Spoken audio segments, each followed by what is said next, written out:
الحمد لله نحمده ونستعينه ونستغفره ونؤمن به ونتوكل عليه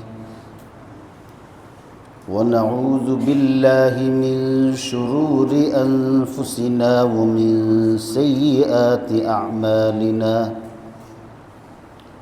من يهده الله فلا مضل له ومن يضلله فلا هادي له ونشهد أن لا إله إلا الله وحده لا شريك له ونشهد أن سيدنا وسندنا وحبيبنا وشفيعنا ونبينا ومولانا محمدا عبده ورسوله صلى الله تعالى عليه وعلى آله وأصحابه وبارك وسلم تسليما كثيرا كثيرا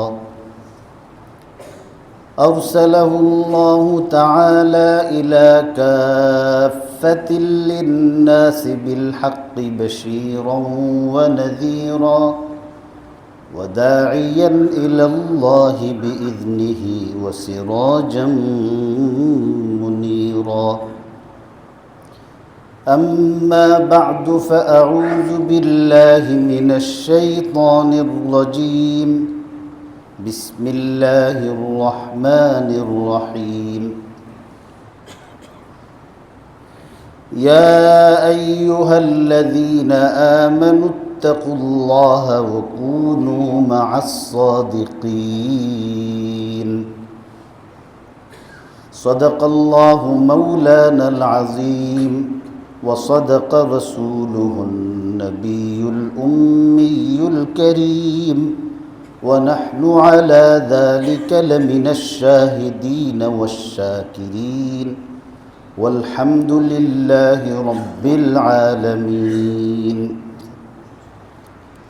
معزز محترم মুরব্বিয়ান কেরাম মুসল্লিয়ান ইজাম দিন দরদি মুসল্লি ভাইয়েরা,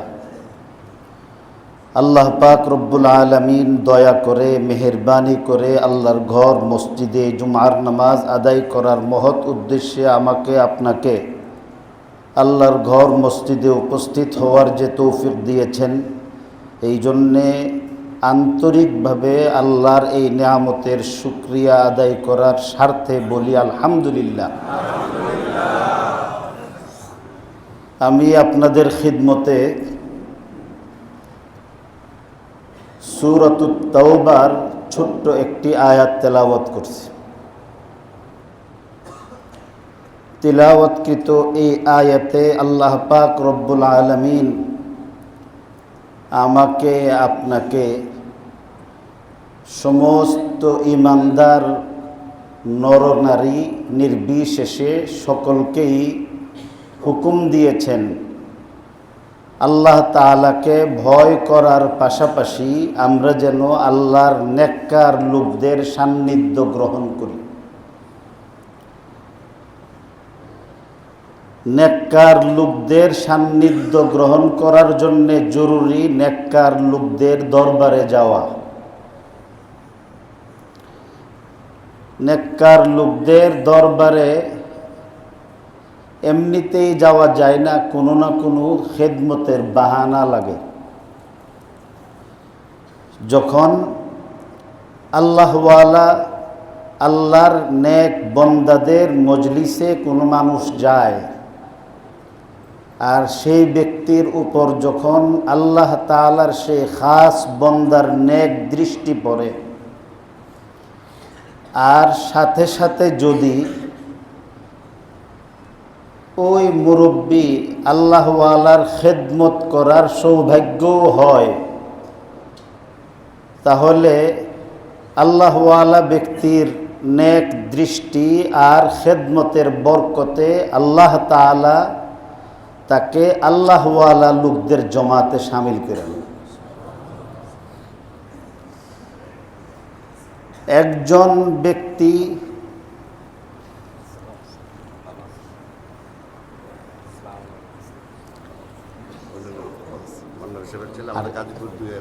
আরেকদিন দেখা হয়েছিল, হ্যাঁ নামাজের পরে দেখা হয়েছিল।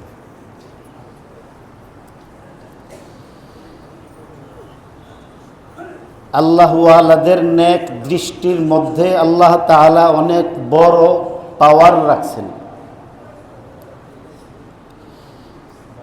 শুধু কিতাব পড়ার দ্বারাতে, শুধু ওয়াজ শোনার দ্বারাতে, টাকা পয়সা খরচ করার দ্বারাতেই একজন মানুষের অন্তরে দ্বীনের মহব্বত সৃষ্টি হয় না। দিনদার হওয়ার জন্যে, আল্লাহওয়ালা হওয়ার জন্যে আল্লাহওয়ালাদের মজলিসে যেতে হয়। তাদের নেক দৃষ্টি পড়লে আল্লাহ পাক রব্বুল আলামিন বছরের পর বছর মেহনত করে রিয়াদত এবং মুজাহাদার ওই মাকামে পৌঁছা যায় না আল্লাহর খাস বন্দাদের নেক তাওয়াজ্জুহের দ্বারা যেখানে পৌঁছা যায়। এই জন্যে এক বুজুর্গ তার অনুসরণকারী অনুসারীদেরকে নসিহত করেছেন, না কিতাবু সে নওয়াজু সে নজর সে पैदा,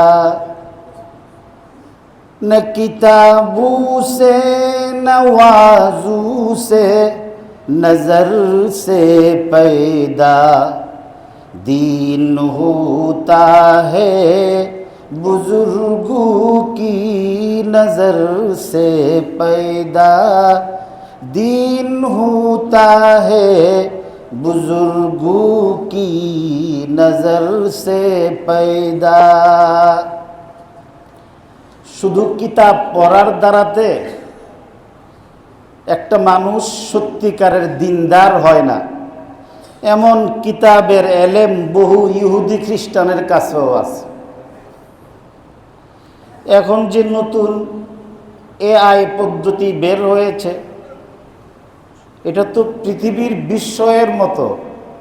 সব ভাষায় কথা বলতে পারে, সব বিষয়ে সে আপনাকে তথ্য দিতে পারে। তো তাহলে কি এআই যেটা আছে, জিপিটি, এগুলিও কি আল্লাহর দরবারে বেহেশতের মধ্যে নবীজির সঙ্গে গিয়া সাথী হইব? শয়তানের এলেম কম নাই,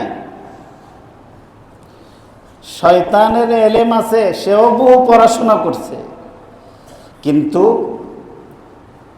হযরত আদম আলাইহিস সালাতু ওয়াস সালামের সান্নিধ্য থেকে দূরে গেছে।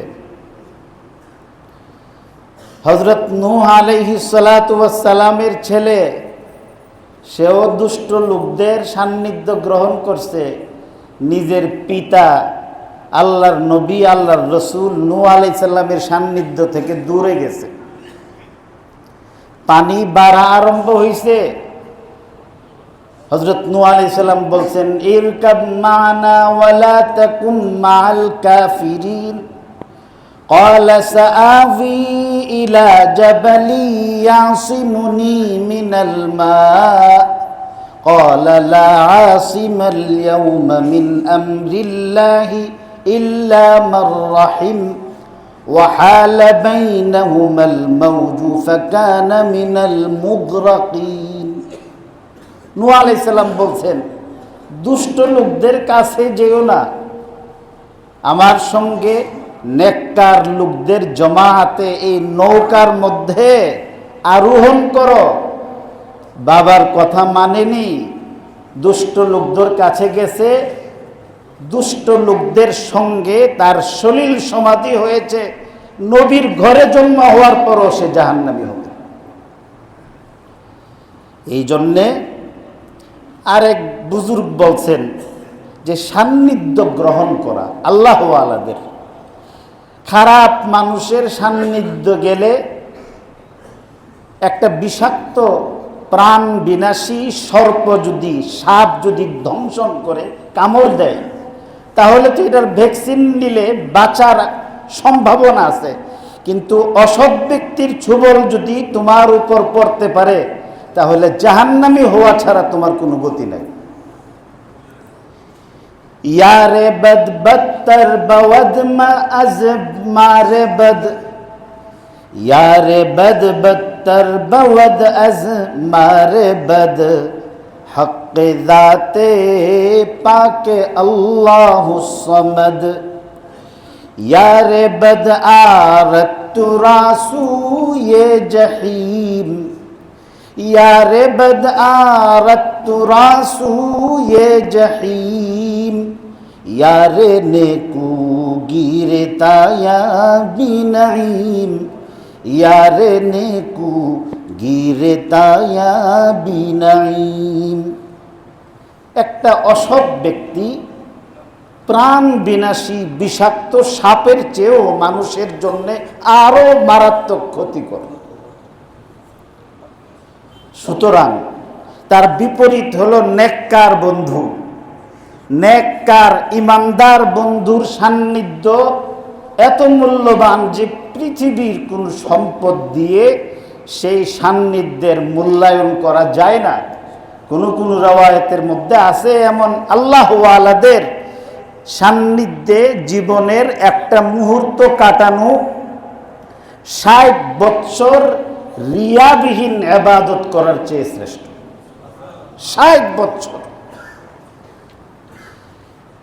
এই সান্নিধ্যের দ্বারাতে আল্লাহ পাক রব্বুল আলামিন আসমানি ইলমের দরওয়াজা খুলে।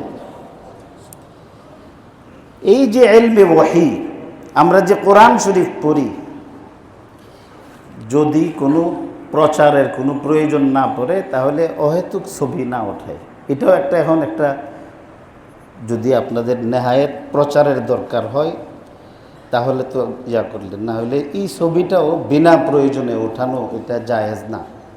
এখন এইগুলি আমরা এমনভাবে শুরু করছি যে মসজিদের ভিতরেও এইগুলি আরম্ভ হয়েছে এবং কেউ ভয়ে বলে না এটা। তো এই জন্যে নেহায়েত জরুরি যদি হয় তাহলে হারাম জিনিসও ব্যবহার করার অনুমতি থাকে দরকার পরিমাণ। দরকারের বাইরে হারামটা হারাম থাকে, এটার জন্য হালাল না।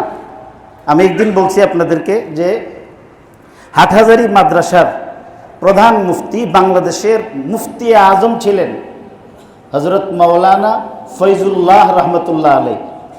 বাংলাদেশ হওয়ার পরে তিনি হজ্জে যাওয়ার জন্য, আমি মসজিদে বলছি, হজ্জে যাওয়ার জন্যে পাসপোর্ট করতে গেছেন। তিনি বলেন যে ছবি উঠানো হারাম। সমস্ত মাযহাবের, সমস্ত দেশের সমস্ত উলামায়ে ইকরাম বলেন। তো ফরজ একটা কাজ করতে গিয়া যদি আমি ছবি না উঠাইয়া হজ করতে পারি, আমি ছবি ছাড়া ছবি উঠাইতেও চাই না, আবার হজও করতে চাই। পাসপোর্ট অফিসারে বলতেছে চিটাঙ্গে। আল্লাহ তাআলা, আল্লাহর উপর ভরসা করে যখন কোনো মানুষ হিম্মত করে আল্লাহ পথ করে দেয়, তখন ওই পাসপোর্ট অফিসার ওনার চেহারার দিকে তাকাইয়া উনি বলছেন, ওনার ছবির জায়গার মধ্যে উনি সত্যায়ন করে দিয়েছেন যে উনি আমার পরিচিত, আমাদের দেশের সর্বজন শ্রদ্ধাভাজন একজন মহা পণ্ডিত, ইসলামী জ্ঞানের অধিকারী, সবাই তাকে শ্রদ্ধা করেন, বুজুর্গ ব্যক্তি। তিনি বিনা ছবিতে পাসপোর্ট নিয়ে হজ করার জন্যে উনি আসছেন, আমি তার জিম্মাদার। তো যখন এই পাসপোর্ট ছাড়া এমবাসির মধ্যে যখন তার ছবি ছাড়া পাসপোর্ট জমা দিছে, আমাদের তো ভয় হইতো কি যে পাসপোর্ট ছবি না উঠাইলে আপনি এখন এই কথা যদি বলেন তাহলে পাসপোর্টও দিবে না, আপনি হজও করতে পারবেন না। ওনার ভরসা তো আমার মতো ছিল না, ওনার ভরসা ছিল কার উপরে? উনি বলেন যে দোয়াও করছেন। তো যখন এমবাসির মধ্যে পাসপোর্ট জমা দিছে, বাদশাহ ফাইসাল, তখন সৌদি আরবের বাদশাহ ফাইসাল, বাদশাহ আব্দুল আজিজের পরে বাদশাহ সৌদি আরবের রাজত্ব করছে। সৌদের পরেই হলো বাদশাহ ফাইসাল, বাদশাহ খালেদের আগে ছিল। যখন অ্যাম্বাসেডর দেখছে যে এই যুগেও শরীয়তের মাসআলার উপর এত বড় হিম্মত করার মতো লোক আছে? এটা চর্চা হয়েছে, চর্চা হতে হতে এটা সৌদি আরবের বাদশাহ পর্যন্ত গেছে, বাদশাহ ফাইসালের কাছে। বাদশাহ ফাইসাল এখনকার আরব দেশের বাদশাদের মতো এমন খারাপ চরিত্রের ছিল না। বাদশাহ ফাইসাল একটা বিয়েই করছে এবং এই বিবি ইন্তেকাল করার পরে আরেকটা বিবাহ করছে, এই 2 বিবাহই করছে। আর বাকি আরবের শেখদের হালাত আপনারা জানেন, মসজিদে এই কথাগুলি আর বলতে চাচ্ছিলাম। তো উনি যখন দেখলেন যে এই যুগে এমন তাকওয়া পরহেজগারওয়ালা লোক আছে, তখন উনি বললেন যে যেই ব্যক্তি ছবি না উঠিয়ে পাসপোর্ট নিয়ে হজ করতে আসতে চাইতেছে, আমি বাদশাহ ফাইসাল তাকে রাষ্ট্রীয় রাজার মেহমান বানাইয়া বিনা পয়সায় তারা হজ করব। খুব খুশি হয়েছেন, কিন্তু উনি কিন্তু খুশি হন নাই।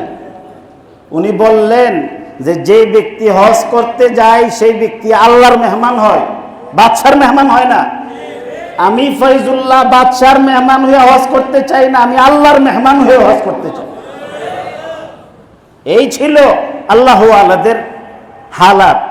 এই হালাতগুলি ওয়াজ করার জন্য না, এই হালাতগুলি আমার আপনার জিন্দেগির মধ্যে বাস্তবায়ন করার জন্য।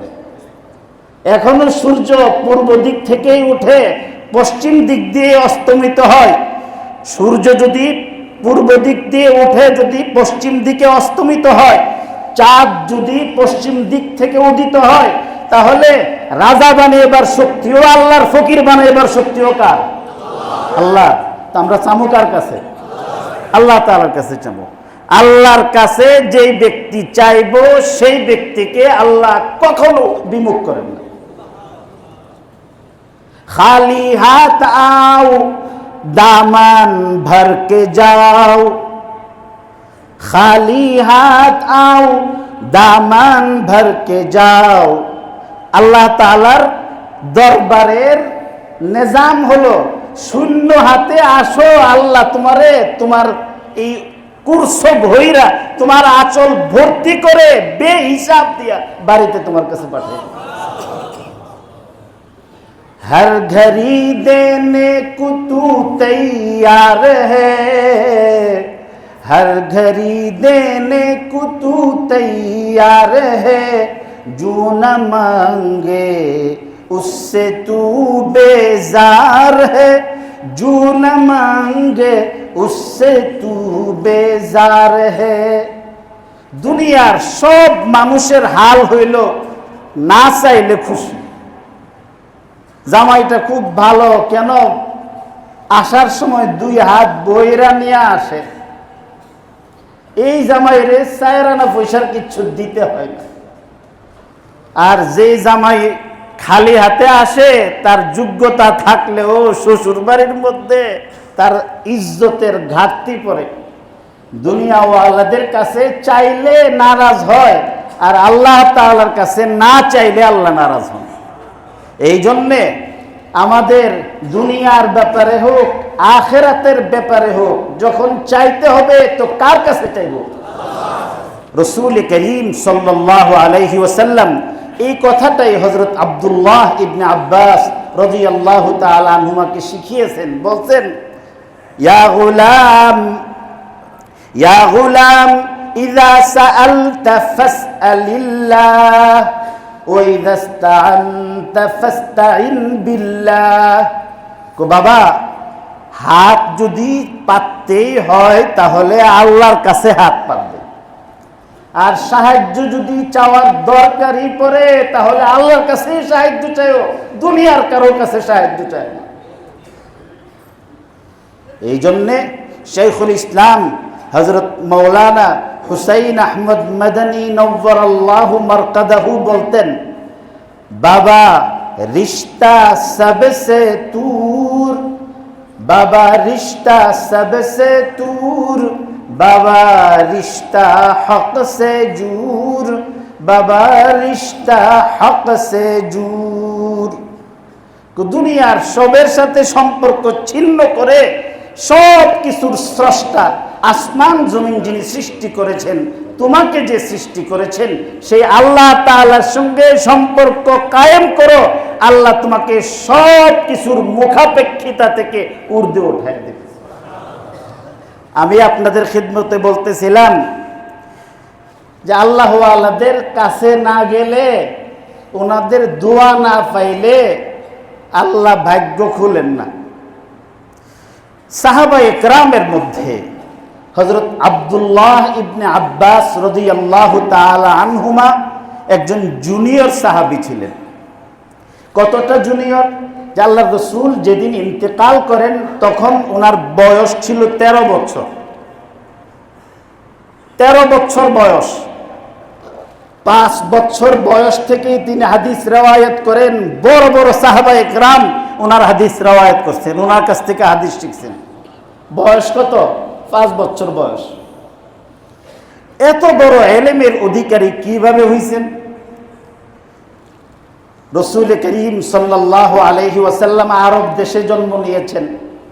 তো আরব দেশের মধ্যে পানির স্বল্পতা ছিল, এখনো আছে। এখনো 1 লিটার পানি দিয়ে আপনার যে পরিমাণ, আমি একদিন হিসাব করছি 10 লিটারের মতো এখনো অক্টেন কিনুন যায়।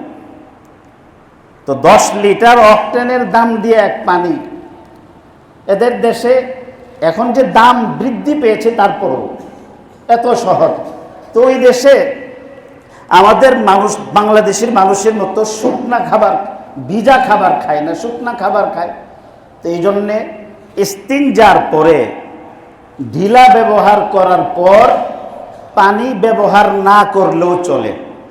আমাদের দেশের মাসআলাও ঠিক এমন যে ইস্তিনজা করার পর ইস্তিনজার নির্গমন স্থানটা যদি একটা কয়েন পরিমাণ জায়গা ময়লা না হয়, আর যদি ঢিলা ব্যবহার করে, পানি ব্যবহার না করেও নামাজ পড়তে পারে।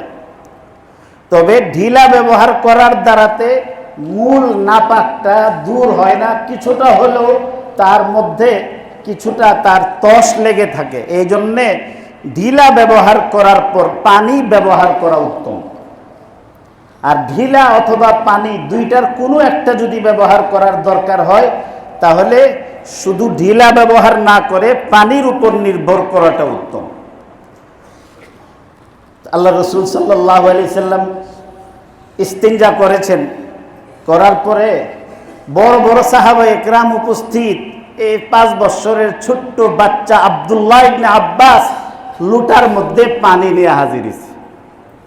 তো বড় বড় মুরব্বীদের দিমাগের মধ্যে এটা আসে নাই যে হুজুরে ঢিলা ব্যবহার করার পরে পানি ব্যবহার করবেন কিনা।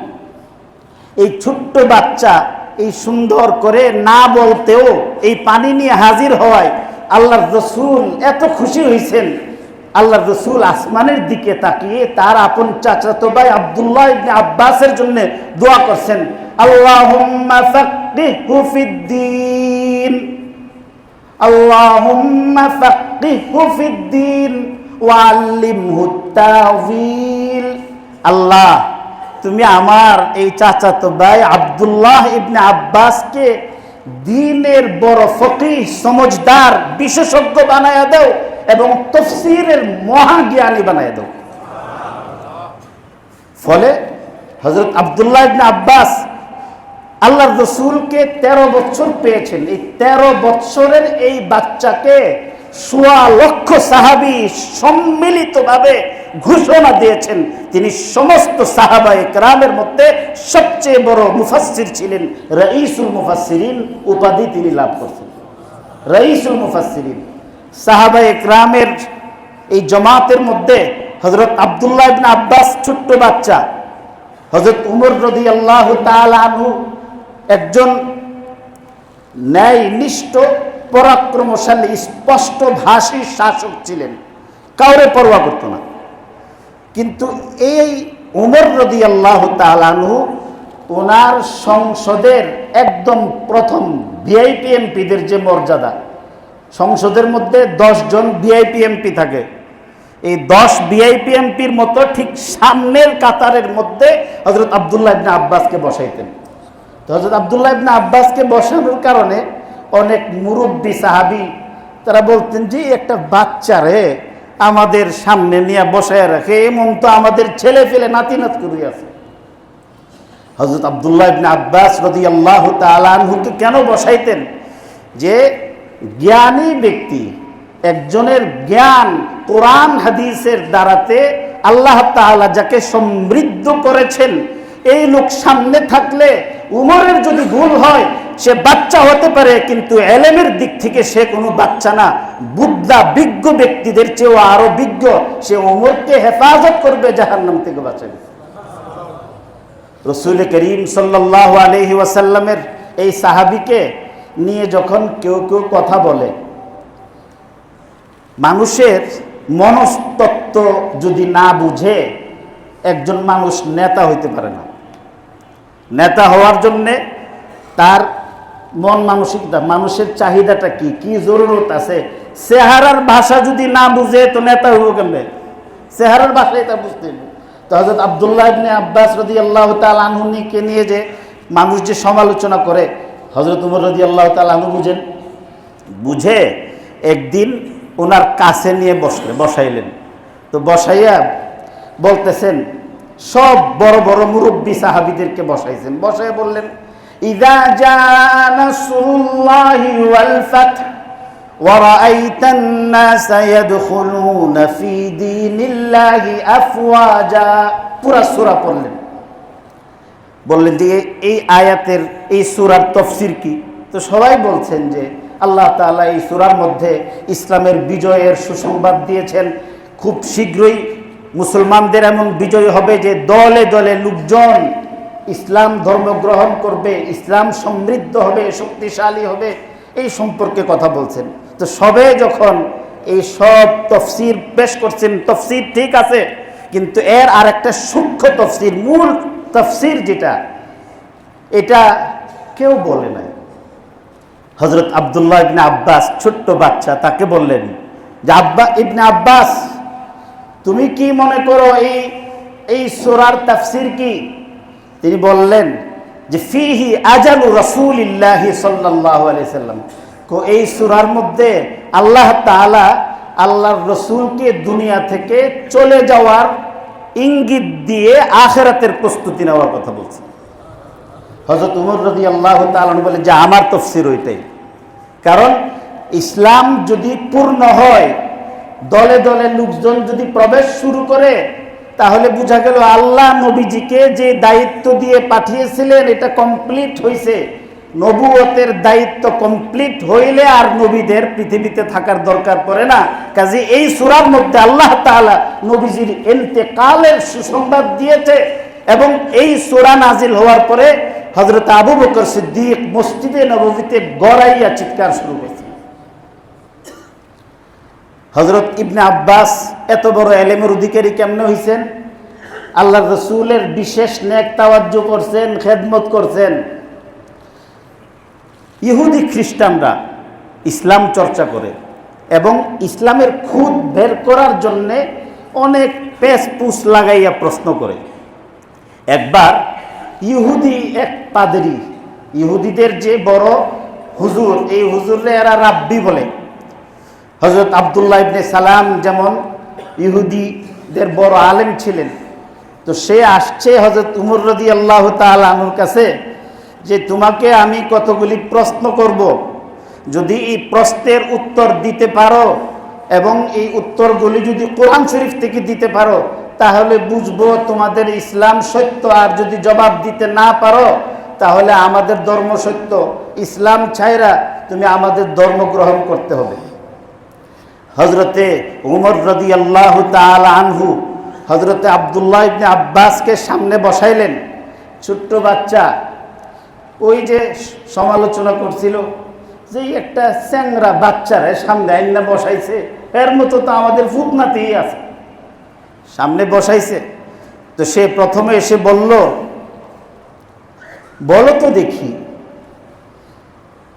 এমন দুই নবী, যেই দুই নবীর জন্ম একসাথে হয়েছে, মৃত্যুও একসাথে হয়েছে, অথচ একজনের বয়স 100 বছর বেশি আর একজনের বয়স 100 বছর কম। দুইজন জন্ম নিয়েছে একসঙ্গে, আবার মৃত্যুও বরণ করছে একসঙ্গে, আবার মাঝখানে এদের একজনের বয়স 100 বছর বেশি, আর একজনের বয়স 100 বছর কম। ইতিহাস পড়লে চলবে না, খাজুইরা আলাফ দিয়া সান্ত্বনা দিলে চলতো না, কোরআন শরীফের আয়াত দিয়া দলিল দিতে হবে।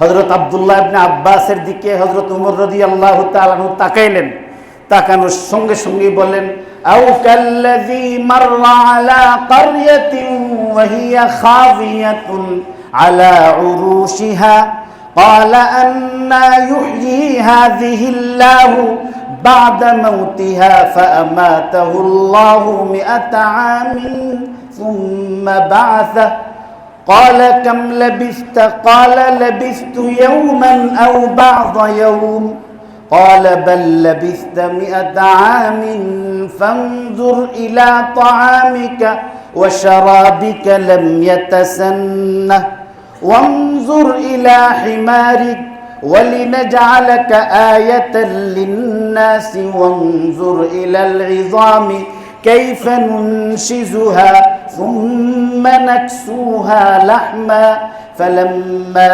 تبين له قال أعلم أن الله على كل شيء قدير।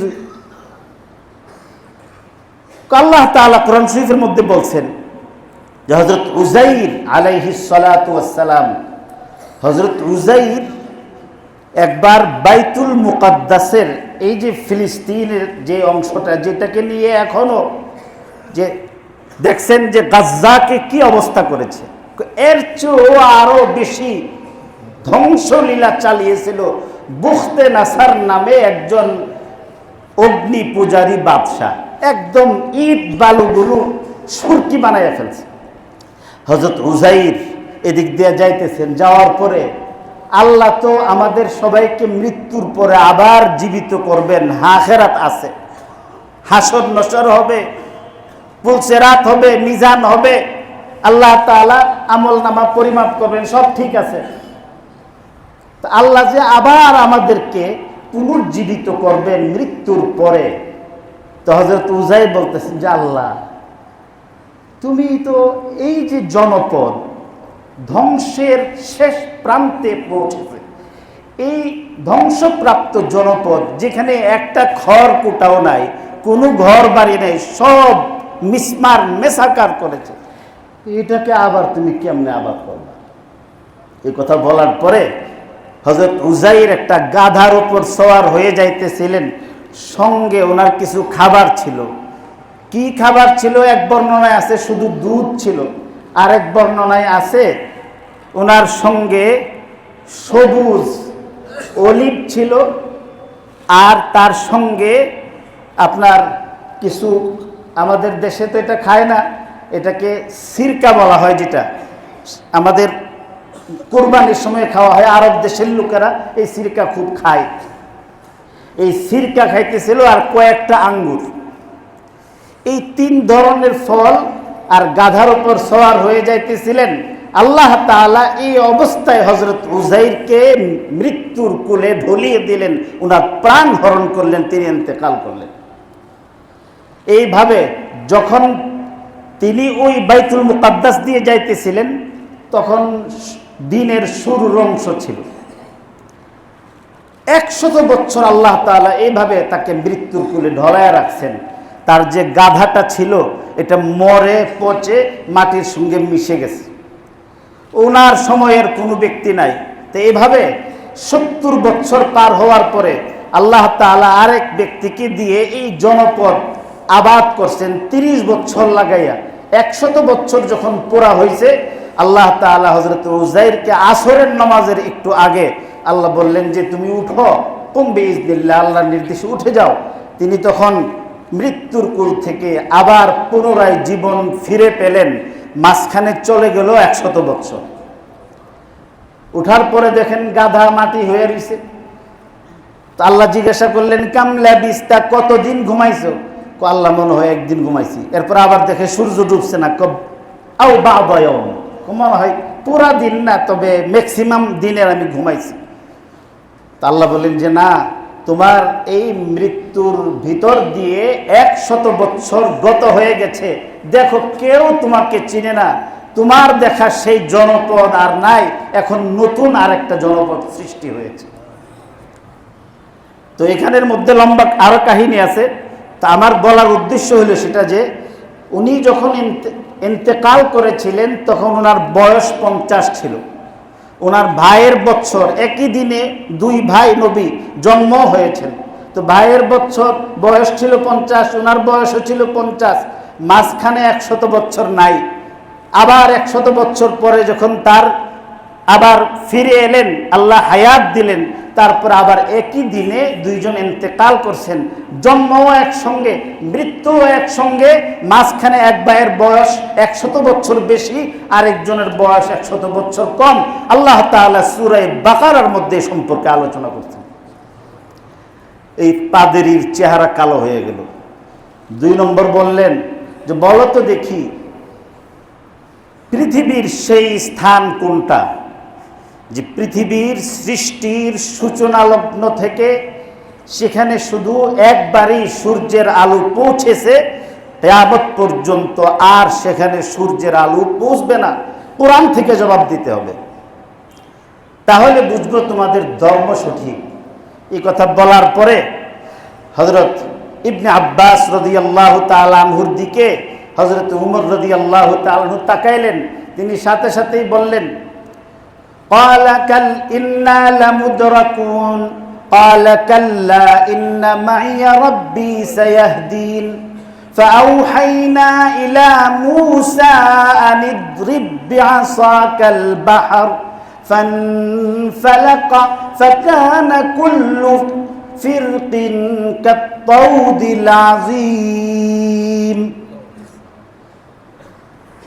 হযরত ইবনে আব্বাস বলেন, পৃথিবীতে একটা জায়গায় এমন আছে আল্লাহর কালাম এ সম্পর্কে আমাদেরকে অবহিত করেছে যে ফেরাউন যখন হযরত মূসাকে তাড়া করেছিল আর যখন প্রায় ধৃত হচ্ছিলেন, ধরা পড়তেছিলেন, হযরত মূসার সঙ্গে বনি ইসরায়েলের সদস্যরা যখন চিৎকার করতেছিল যে আমরা মনে হয় ধরা খেয়ে গেলাম, হযরত মূসা আলাইহিস সালাম নির্ভীকে বললেন যে কাল্লা, আমাদের কোনো ভয় নেই, আমরা আল্লাহর পথে আছি।